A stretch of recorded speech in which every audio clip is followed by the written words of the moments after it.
Hi అండి. ఈరోజు నేను గారెలు చేస్తున్నాను. గారెలోకి అల్లం తీసుకుందామని వచ్చానండి. ఏంటి ఇక్కడికి వచ్చా అనుకుంటున్నారా? నేను ఇక్కడ అల్లం దాచాను. ఇదిగో చూసారు కదా, ఇంకా ఉంది లోపల. ఇక్కడ చూసారా, మొలక కూడా వచ్చింది. మా అమ్మమ్మోళ్ళు వాళ్ళందరూ కూడా నాయనమ్మోళ్ళు అల్లాన్ని దాచేవాళ్ళు అండి. ఇసుకలో ఎప్పుడు ఇలా ఫ్రెష్గా ఉంటుంది.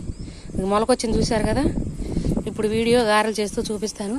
ఒకసారి పైకి చూడండి ఎంత బాగుందో.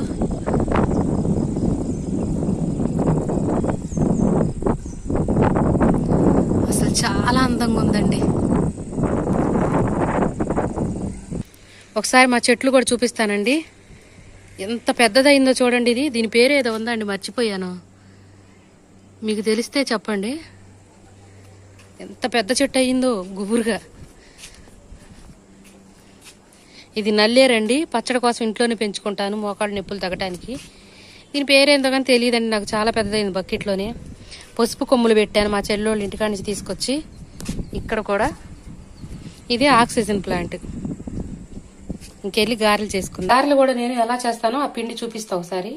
ఇదిగోండి, ఎప్పుడు గారెలకు కూడా నేను ఒక గ్లాసు మినపగుళ్ళు తీసుకుంటే 2 గ్లాసులు బద్దలు తీసుకుంటానండి. పొట్టు తీసేయను అసలు. నానబెట్టేటప్పుడే కడిగి నానబెట్టుకుంటాను. ఇక పొట్టు తీసేయను. ఆరోగ్యానికి ఇలాగే మంచిదండి. ఇట్లా వస్తుంది రంగు కూడా. మనం గారెలకు పట్టుకున్నాక ఇలా వస్తుంది. ఉల్లిపాయలు ఇప్పుడు కలుపుకోవటం, మిక్సీకి వేయకూడదండి. ఇప్పుడు కలుపుకుంటే బాగుంటాయి. నేను ఒకసారి వేసి చూపిస్తా. ఇదిగోండి,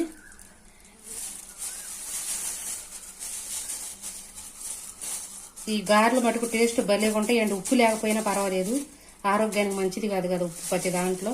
నేను కొన్నిట్లో వేయను అవసరమైతే తప్ప. ఇలా హెల్దీగా మటుకు ఇప్పుడే చేసుకుంటున్నా.